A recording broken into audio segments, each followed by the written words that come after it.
Hey everybody, welcome to my next listing, and here's a great one for you. This is the mighty JVC Victor QL-Y5 Direct Drive Semi-Automatic Plus. I call it turntable because it does more than a regular semi-automatic, but not quite as much as a full automatic. It is recapped and restored. It has a JVC cartridge with it. It sounds fantastic. Man, let's go ahead and go over the features and functions of this really cool machine. So first off, I want to apologize for my voice. I think I'm getting sick. You kind of know, it's like, oh man, it's within 48 hours, I'm going to be hurting. I kind of feel that way here now, but I'm powering through with it, man, because I want to get this out here, because these are really cool, and a couple people have been asking. So anyway, this is a QL-Y5, as I mentioned. It's a semi-automatic plus. I've recapped it. I changed all the electrolytics out to Nichicons and Elnas and Panasonics. I lubed the motor. I lubed the arm, the VTA tube that says VTA. Cleaned all the bearings. All the front panel switches have been cleaned and put back. All the variable resistors have been set with a voltmeter. The motor waveforms have been set with a scope. This, as I mentioned, has a JVC. This is a MC100EB. It is elliptical moving coil cartridge. It sounds fantastic. It's got a beryllium cantilever on it, according to Vinyl Engine. So that's a pretty high-end little bugger there. But it is ready to rock. So let me go ahead. While I got this dust cover up, we'll take a look at this thing here, man. It is in really nice shape. Like I said, these things here, they're big. Now, I will say this. If you've got a little bit of space consideration, these are a little bit wider than the average turntable. Like, the way you kind of tell in my videos, this pad down here is kind of the same. You kind of see how much they hang over. So this is maybe a half-inch wider than some of the others, like some of the Denons and Pioneers and stuff. So if that's an issue, just measure it before you go. But, man, to have all the servo features, have an SME style head shell, VTA adjustment. Shoot, man, this thing's a killer. Let me go around here and get the back here for you. Check it out, man. So anyway, I'm gonna try to struggle through it before. I'm not hurting yet. I just got that sweet taste in my throat, and normally I'd say, hey, some Jack Daniels will cure that, but I'm actually trying to take it easy here and not add insult to injury tomorrow. So let me go ahead.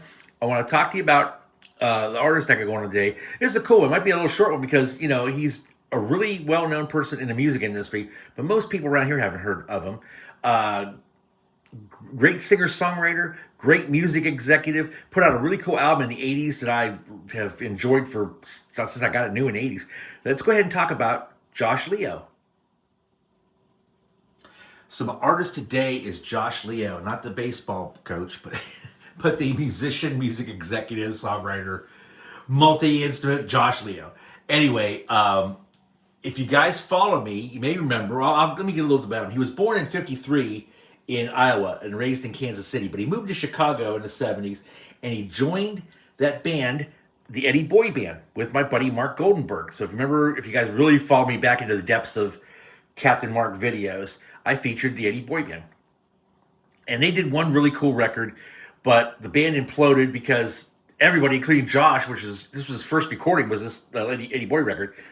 They all hated how the sound of it was. And the band imploded. Mark Goldenberg went on to form the Cretones, which ended up being a really influential power pop band. And if you guys know Linda Ronstadt, when she had a little new wave, pumpy punk thing kind of with Mad Love in 1980, like 3 songs on that record were Mark Goldenberg or Cretones tunes that she covered, right? But anyway, so Josh Leo stays out in LA, guitar player who was a guitar player in a band, and he ends up getting a gig playing guitar for the great J.D. Souther. If you don't know who J.D. Souther is, basically people say he was a fifth Eagle, okay? Because he just embodies amazing musicianship, songwriting, whatever. He co-wrote a lot of songs with the Eagles guys and stuff. Are You Only Lonely is one of the great classic songs of all time in my opinion. I love that record. I love that song. And he's still doing it. We actually saw him about 6 months ago here at the Kessler in Dallas, and he was super nice, man. Just a nice guy. Anyway, so Josh ends up joining his band, which was a really good thing because you get into that circle, that Eagles, Jimmy Buffett kind of world. J.D. Souther accepts you, you're kind of automatically in. And so he parlayed that into a gig after with J.D. Souther. He ended up joining Jimmy Buffett's Coral Reefer Band. He was in that for years. And that kind of led him to see how stuff worked in the music business. And he was writing his own songs, of course, at the time.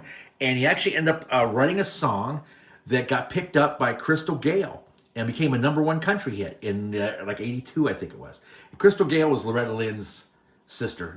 If you country fans remember, she's the one who had hair all the way down to her knees, real long straight hair. But anyway, so because of that and the Jimmy Buffett connection, he got a record deal himself, and he made this one and only record here called "Rockin' on Sixth." Okay, and it's really cool. He's got Greg Hull producing. There's really good musicians backing him up.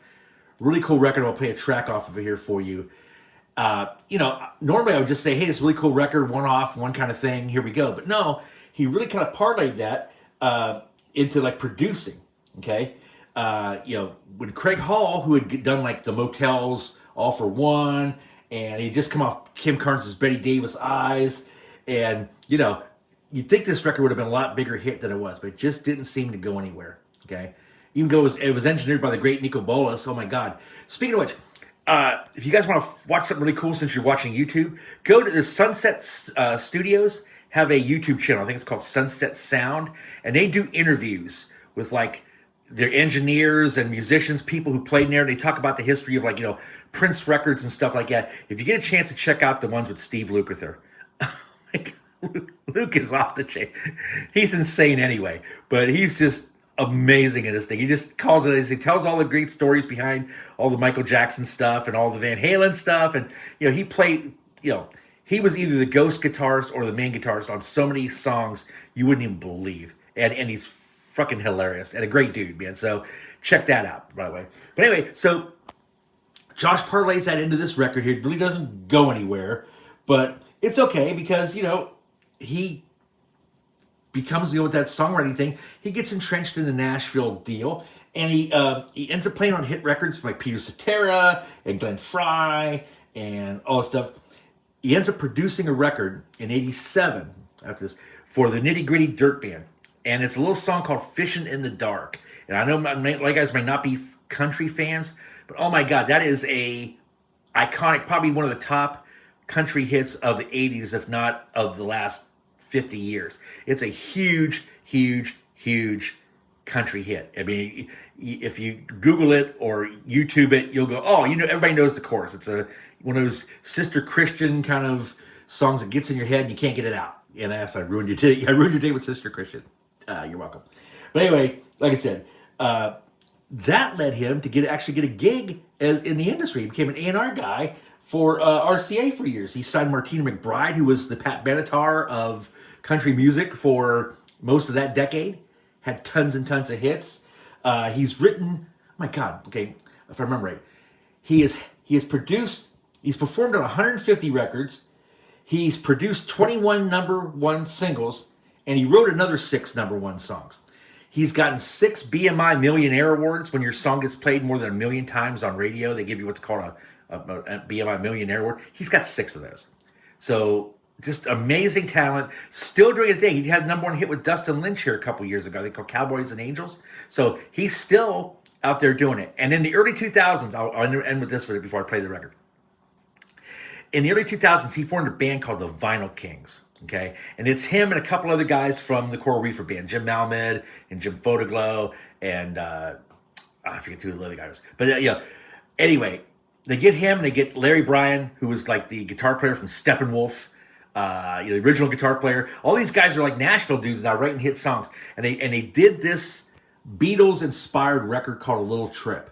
Okay, and normally I don't tell you to check into this stuff, but it's the best Beatle sounding record purposely that way since Utopia's Deface the Music. It's that good. Okay, it's like, it's fantastic. Check it out. It's probably on Amazon Music. It's probably on YouTube. It's a fantastic record. So like I said, I'm just a big fan of this guy. Man, he just had, he just did a lot of really good stuff. He didn't seem to be too obnoxious in his world. People tend to dig him. He's just a really good performer, and I'm kind of glad to highlight him. I mean, he's still rocking it today. I saw a video of him, I think, from 2019, right before COVID hit, and he was doing songwriter circles and stuff. So anyway, man, that's the great Josh Leo. Let me go ahead. We'll show you the features and functions of this turntable, and we'll play a track here from Rockin' on Sixth. Man, thanks for checking it out. So as I mentioned, this is a semi-automatic, I call semi-automatic plus turntable, because it does way more than a semi-auto turntable. So I know there's a lot of new people here and maybe people just looking for their first turntable. Sorry for you guys who keep following me. I'll explain this real quick. There's 3 different levels of turntables as far as feature goes. There's a manual turntable, which is what most of the new plastic stuff you buy now is. That's basically, it's a motor and an arm, and you start the motor and you move the arm over yourself, and it probably has like a lifter, and you put the record down and you play the record. When it's over, get up and get it off of there. That's a full manual turntable. Then a semi-automatic turntable, what it does is you still have to get up and put the record on and start it over yourself. But at the end of the record, it will lift the arm up and usually shut the motor off. Yamaha's just lift the arm up. They don't shut the motor off. But everybody else's, they'll lift the arm, shut the motor off. So if you pass out, walk away, got a honey-do list, whatever, you don't grind your needle into a halt, right? So it's cool. And most of the ones I do, these Japanese finished turntables, they do it electronically, so there's no extra mass or anything to actually affect. In other words, they're out of the chain of the arm movement until they're needed. There's a separate little appendage that kicks on to lift up the arm at the end. They got sensors that tell you that, right?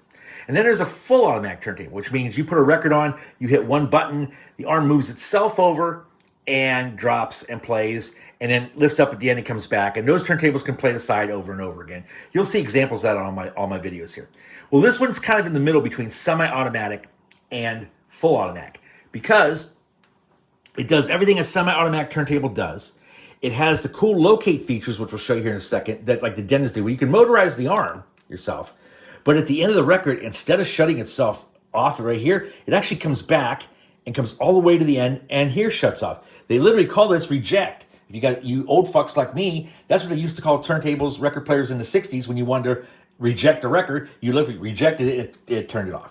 So your functions and stuff are pretty straightforward here, even though it does have some really cool technology. You got a power button right here that's electronic.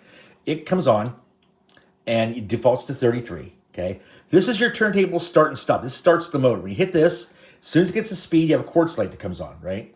Then you have a speed selector here for 33 or 45. You can go back to the 33, and you can go back to here, and that stops the motor, right? Now, here is that reject thing I was telling you about. But the other cool thing this thing does is has the locate features. Those of you guys who love the Denons, the 47Fs, 52Fs, 65Fs, even with the dust cover down, the controls are out, you can motorize this arm over by holding this down, and it goes over to where you want it to be. It goes in as far as you want to go, or it goes back out as far as you want to go. So you can literally just start it, put it at the beginning of the record, start the motor over here, and then you got your lifter that does the up and down. Of course, you hit reject, it goes back here and lowers.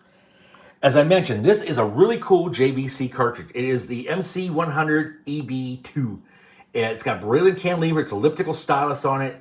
It is set up with my Fikert protractor. Comes with the head shell. I'm selling this full thing as a package. And by the way, this is $590 for this turntable with that cartridge and head shell. So holy crap, man. I mean, this is the cheapest Y5 I think I've done in a while. So there you go. But anyway, like I said, this is removable. This is the same kind of SME style head shell that all the major brands have. So if you got a Kenwood, Pioneer, Techniques, Denon, whatever, anybody with this kind of a removable head shell, it's universal. Now back here is your armrest. Now the one thing this turntable, if you want to say it's an issue, it normally would have a lock here, and that arm lock is missing. So it still sits here and rests okay, but you cannot lock the arm down. So if you're going to transport this table, like I do when I ship it, I will go ahead and put a rubber band around it or a wire tie it. But it definitely drops to the rest, and that's absolutely no problem there. Over here is a really cool deal. You loosen this up, and it's got VTA adjustment. You can lift the arm up and down to make sure you get your cartridge parallel with the flat surface of the record. And then over here, these two controls, if you guys are Denon fans, you go, wow, that looks like a Denon. Yeah, well, Denons and Sonys and JVCs are all kissing cousins inside. They developed this servo technology together. So you've got a anti-skating and tracking force right here, which I got just tracking at 1.5. 1.3 to 1.7 is the range on this cartridge. And then this is your Q damping, because this has JVC's version of the Denon servo tracer tracker arm. They call it the dynamic servo, whatever the deal is. Okay. And what that basically does is it uses magnets. Saw how smooth this thing rides over here. It's like it's on air, right? Because there's no gears, there's no nothing here. It all floats on air because it literally just is a magnet that sucks the arm over. And it also sucks the arm down. which is very important because this counterweight back here is not like a standard style. You don't balance this thing and then add 2 grams to it and then go. You float this thing, and then when you turn the power on, the arm sucks down to the level. Don't get confused. Basically, it doesn't use gravity to get your tracking force. That's all I'm saying. Over here is a hole that you can adjust where the end lift position is, but I've got that perfectly set for you. You ain't got to mess with it. So when you want to play a record on this thing, I'm actually going to change sections because I got these KRK speakers, and they got that timer. If you don't run sound to them for 5 minutes, they shut off. So let me make sure I've got sound, and then I'll play a track here off of the Josh Leo record for you. So yes, when you want to play a record on it, there's several different ways. You can put the arm up, move the arm over yourself, start the motor, drop it down, or once you own this, you'll get really good at it. You move the arm over like this, manually, get to the spot you want, get where you want it to be, start the motor, lower it down, and it will play a little bit of Josh Leo. Let's check him out.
And that is Josh Leo, man. Really cool record. Really well produced, great musicianship, really cool songs. Man, and you can find these records probably for $1.99. I think mine's a promo record, and I think I paid $4 for it or something like that. So anyway, cool record, cool artist if you haven't heard from him before, with a deep history in the music business. Let me wrap this thing up. I'll put the dust cover down, and we'll go over, how you can make this thing yours.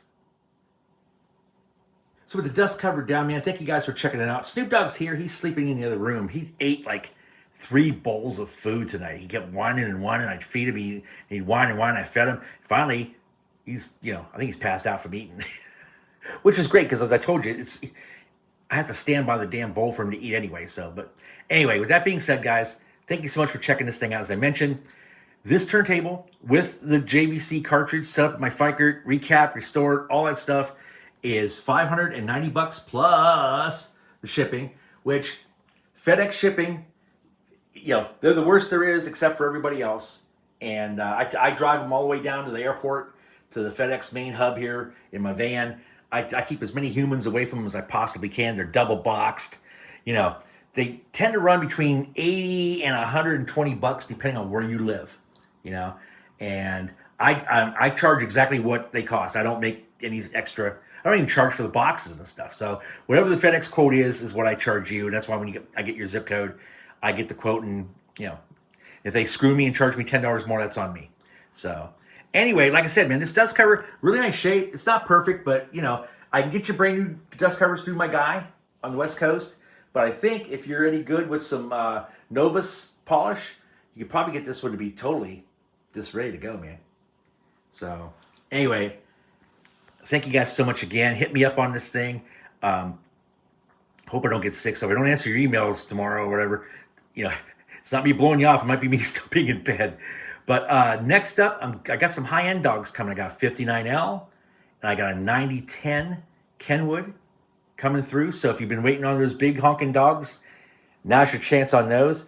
I've got a Pioneer 30L here that I may let go. I got a turntable here that's working perfectly fine, except it needs a special chip for the 45 RPM, and I can't get that chip anywhere. So if you're a person who can live with a perfectly vetted out turntable that's had 50 records played on it and runs perfectly fine, and you don't care about 45 RPM, you get the deal of the year. Email me about that. I'll send you pictures if you're looking for a 30L Series 2. And speaking of which, there's still a regular 30L.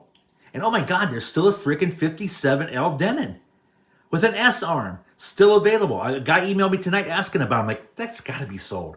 No, it's still available. Holy shit, guys. I mean, every so often one gets through the cracks. That's the one that got through the cracks. Holy crap, man. Check those out. There on my listings in the description where the written part is. The first word will either be in big all caps, available or sold. And if it says available, damn it, it's available. I mark them sold the minute I get the money from people. And speaking of which, it's still Zelle. It's still PayPal, friends and family only. You can write me a check, but I gotta wait for it to clear. So, and if you want an invoice, I have to charge you extra because of the tax thing at the end of the year. So, anyway, enough bullshit. Thank you guys so much again for checking it out. I so appreciate you, man. Stay safe out there. Hope you're all doing well. And man, I'll catch you on the next one. Take care, everybody.